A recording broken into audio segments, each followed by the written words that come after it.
Top boxing news.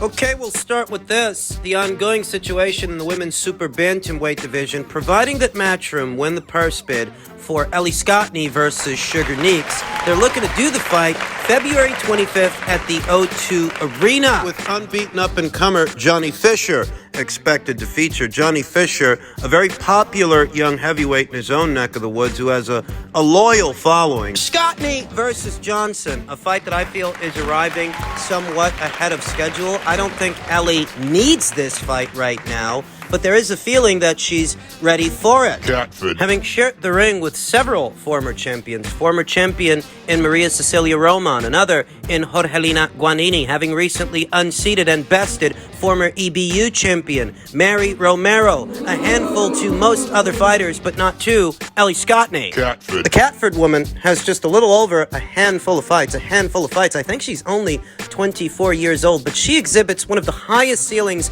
of any unbeaten up-and-comer at 122 pounds. Really, one of the highest ceilings of any fighter at or around these weights. Ellie Scotney is a very special young lady. Catford. What sets this fight apart from those fights, those previous bouts that she's had, is that many of those bouts were against mid-range to inside pressure fighters, whereas Shurika Johnson is a rangy, mobile fighter, like Ellie Scotney is a rangy and mobile fighter. Shurika Johnson, New Zealand-born, Australian-based IBF champion, is cerebral in some of the same ways that Ellie is cerebral. So the dichotomy of this fight is going to be very different from what we've seen in Ellie's previous fights. I feel like this fight's outcome will be determined by who can take a more offensive approach. Catford. The dynamic in this fight will be a little different than what we've seen in the past. I think it will require both fighters really to show a little bit more spite, a little bit more aggression than they normally do, since they are in essence dealing with a woman opposite the ring that's just as cerebral, just as rangy,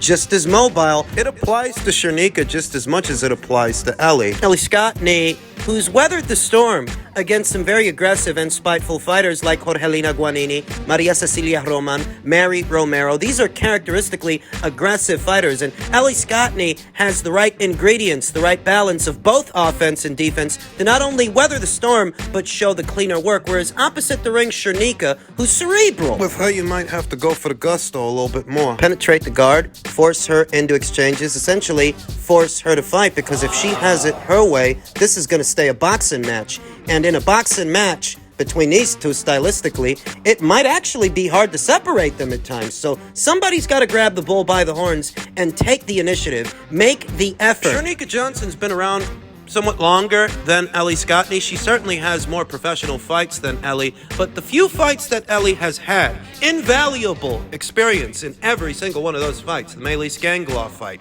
the Roman fight, the Romero fight, the Guanini fight. It is a slightly different situation because Shurika Johnson is more cerebral than any one of those fighters. More mobile too. I like the fight, but as stated, I do feel it's arriving a bit ahead of schedule. Young Ellie, she ain't even got 10 fights yet. She's only 24 years old, and she could already be fighting for an alphabet title. To say they're moving her fast, given who she's already fought, is an understatement. Ellie Scotney, one of Ring IQ's top prospects to watch in the year of 2021, I believe it was, somewhere around there. Ellie's a special fighter. But so is Shurika. It just so happens that Shurika Johnson was also one of Ring IQ's top prospects to watch, and that was well before she won the IBF title. Got an approximation, got an ETA for when we can expect these two ladies to share the ring. I like them both so much, I almost wish they wasn't fighting, but it's the name of the game. Men's super lightweight news: on the heels of his most recent loss, Sandor Martin is not high on Teofimo Lopez. He says he don't have the power for 140 and he don't have the chin. Sandor Martin was visibly upset with the judges' scorecards. Many of the fans were too. They felt that they were too wide. I felt like Teofimo won, but he just nicked it by the skin of his teeth. No, he don't have the power, said Martin during an interview with BoxingScene.com. He don't have the power for 140, hardly known as the most violent puncher. Martin initially believed that in order to register the gigantic upset, he would need to box, move, and avoid long and drawn-out exchanges. Nevertheless, in round 2, Martin grew tired of playing matador to Lopez's bull, so in an effort to gain his respect, the 29-year-old planted his feet and fired, sending a stunned Lopez to the canvas. That was the first and only recorded knockdown of the match. There were arguably two, but that's the only one that counted. And I gotta tell you that Lopez didn't look stunned more than he looked off balance, lunging in, trying desperately to corner Sandor Martin. He was hit with a glancing blow, a punch that grazed him, and he didn't look hurt. He didn't look woozy. He wasn't on unsteady legs. It looked more like a flash knockdown based off Lopez being off balance, as he was lunging in, trying to get off shots. He don't have the power, and he don't have the chin. I'm not the hardest puncher, and I knocked him down 2 times. Like I said in my weekend recap, there's a thin line between freeze tag, creating space between you and the other guy. There's a thin line between creating space and outright retreating. And it looked a lot to me like Sandor, more often than not, was just outright retreating. It's not like what we saw in Edwards versus Alvarado. Or Edwards versus Mithilane. Sonny Edwards, IBF flyweight champion, he makes himself a moving target as well. But when he does, you don't have to look hard for the work. You don't have to look hard for the punches. In Edwards versus Alvarado, yeah, Sonny stayed on the move and he stayed on the balls of his feet the way he normally does, but he would also cut angles. He would also pivot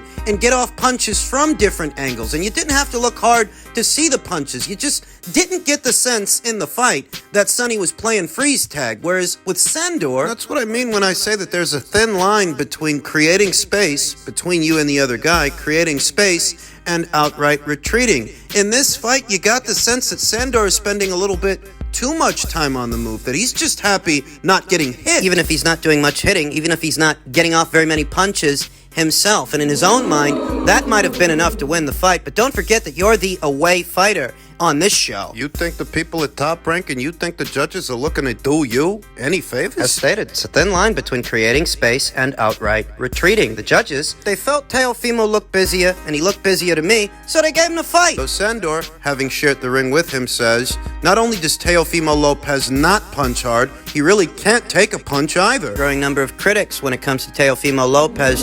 Reigning Ring Magazine lineal and WBO super lightweight champion Josh Taylor says Teofimo Lopez beat a small, injured Loma. I'd take him to bits. Ahead of the now postponed Catterrall rematch, I think they've moved it to March. He's a very good, skilled fighter, but I do believe that on my night, I take him to bits, Taylor told Sky Sports. He's a bit of a clown. He seems to look past his opponents all the time. It's twice he's made the same mistake and almost paid the price for it again. His comments from beforehand, he seems to have the same recurring problem. He thinks he's God's gift, and then he comes crashing back down to earth with a bang. I was confident of beating him anyway. Let's not forget, he did very well to beat Lomachenko, but he beat a small, injured lightweight that really could make featherweight. You've got to give credit where it's due, but he's not in there with blown-up featherweights anymore. That's what I've been saying. He might have been a strong puncher, and he might have been a big kid for 135 pounds, but at 140, those are grown men up there with grown man strength. And ahead of this past weekend's fight, ahead of it, Lopez Sr. made some interesting comments, throwing cold water on a Devin Haney showdown. He wanted his son to focus on titles. You wonder if, behind this past weekend's performance, they've doubled back on that. Ahead of the fight, he said, no way they're fighting. The guy's got to move up. We're already doing what we're doing at 140. We're getting closer to that belt. And they are. They're in position to fight for it, though can Teofimo Lopez win it is the question. I'll say this much. Opposite the ring, a moving target that doesn't want to engage, like a Sandor Martin, it's hard for most guys to look good, let alone a counterpuncher like Teofimo. That's why I kept telling you guys that this fight has genuine banana skin energy, because at minimum, I knew, stylistically, this is going to be hard. Teofimo's not a volume puncher. He only throws 1 or 2 punches at a time while he's trying to set up the counter shot. And opposite the ring, a guy who's not going to stand there, a guy who's going to spend the whole fight on the balls of his feet, the window to get off a hard counter, it may not be there. Against a more aggressive guy, Teofimo might look better. Someone who's going to try to take it to Teofimo Lopez, someone who's actually going to engage. Someone like an Arnold Barboza. But remember, Teofimo didn't want to fight Barboza. He said he didn't want to fight that guy. Remember after the Campas fight? So, here we are. What's most disturbing is not that Teofimo had a lackluster showing opposite a spoiler like Sandor Martin, because that's what Sandor is. He's a spoiler. He's one of those guys, he can make you look bad. even if you beat him. But that's not what's disturbing. What's disturbing is that immediately after the fight, Teofimo Lopez was seen on camera questioning himself. Between the shock upset loss to George and the lackluster showing with Sandor, he's questioning himself. He's not confident. And that's more worrying to me than a tough stylistic matchup, because you have to believe in yourself. You have to. If you don't believe in yourself, who will? This was posted by way of Teofimo Lopez's Instagram account, a caption that reads, "Laughing my ass off. I know I've got it. Remember, I give you all something to always talk about now. Remember this. Matter of fact, screenshot it for receipts. Are you dumb or dumber?" Hey, Teofimo's the one who was seen on camera questioning himself, asking if he still got it immediately after the fight. If anybody's talking about that, it's because he said it. People didn't pull that out of their ass, you know. They got it from Teofimo because those were Teofimo's own words. I don't really know if it was Teofimo Lopez who wrote this or his father. Could have been his father, could have been his dad. Another post by way of Teofimo's social media, his Twitter account reads, "PSA, when I'm at boxing events to promote myself more and give love to the fans, I don't need any of you from the boxing industry to come up to me. You can be in conjunction and in cahoots with each other. So keep that same energy. Bunch of fakes and snakes. My son is everything." Teofimo's father wrote that? Could have been Teofimo himself. He's got a kid. He's got a son. Putting on a brave face, that's what I think he's doing. A separate post from Teofimo by way of that same social media account reads, "Only 25, 2016, professional debut, 2017, prospect of the year, 2018, prospect of the year, 2019, world champion, 2020, undisputed, 2020, fighter of the year, 2021, undisputed world champion, Hall of Fame, work in progress, 2022, Granddaddy Jenkins." Teofimo was never undisputed champion. Why does he keep saying that? He was never undisputed. He was never in possession of the WBC world title. At that time, Devin Haney had it, whether he got it by email or some other modus operandi. Teofimo has never been undisputed lightweight world champion. What he was a unified, Ring Magazine, and lineal champion, but not undisputed. Look, I think Teofimo's a good kid.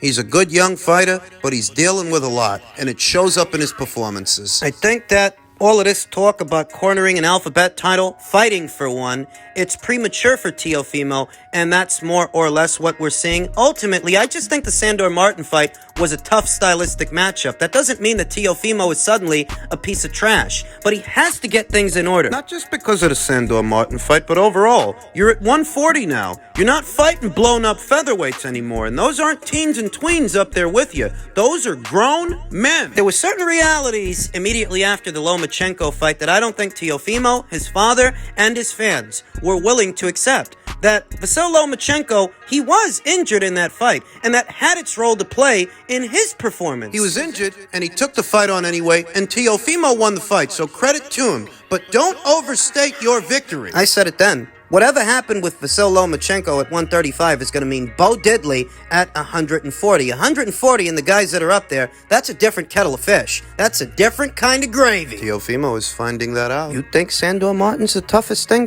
140 has to offer? That's just a taste of what's really waiting for you up there. They're looking at you like lamb chops, my friend. You better get it together. This past weekend's fight, chalk that up to just being a tough, stylistic matchup. But you got to keep your head on straight. That's what you got to do. When you're on camera questioning as to whether or not you've still got it, well, that's not a good advertisement. No matter what you say 3 days later. You got to keep his head on straight. I think the saving grace for Teofimo, who's supposed to fight the winner of Taylor versus Catterrall 2, is that now that fight has been delayed. That fight has been postponed. That affords young Teofimo Lopez the opportunity to get out there at least one more time before he faces the winner of that fight. Former unified super lightweight champion Jose Ramirez. He's trying to get a Regis Prograis fight. You know, that's what he's interested in, at least by way of his social media. He's preoccupied with that. Josh Taylor and Jack Catterrall, they're preoccupied with each other. Their fight's been moved from February 4th to March 4th.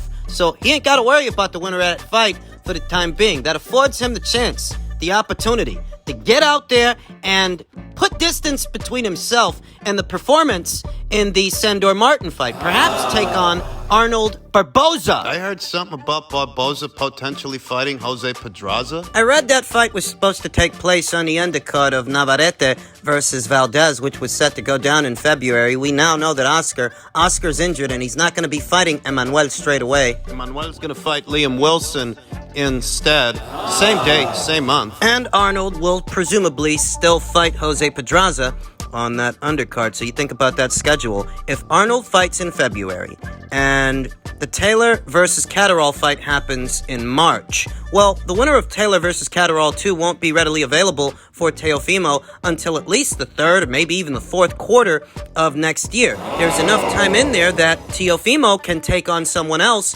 over the summer months, presumably the winner of Barboza versus Pedraza. A confidence-building fight, what could serve as a confidence-building fight, and an opportunity to put distance between himself and the performance in the Sandor Martin fight. I reiterate, Sandor Martin is a spoiler. He's the kind of guy who can make you look bad even if you beat him, and that's what just happened to Teofimo. But opposite the ring, a more aggressive fighter, someone who's going to try to take it to Teofimo. Teofimo's counter-punching skills, his abilities, may better service him than they did opposite the ring Sandor Martin. I don't think that Teofimo is the same puncher at 140 that he was at 135. Because he's not as big to those guys, and those guys, they're bigger than him. And they used to taking punches from guys bigger than Teofimo. I don't think Teofimo Lopez, after just two fights, is fully acclimated to the 140-pound division. I think he does need another fight ahead of a showdown with the winner of Taylor versus Catterrall 2, which would presumably take place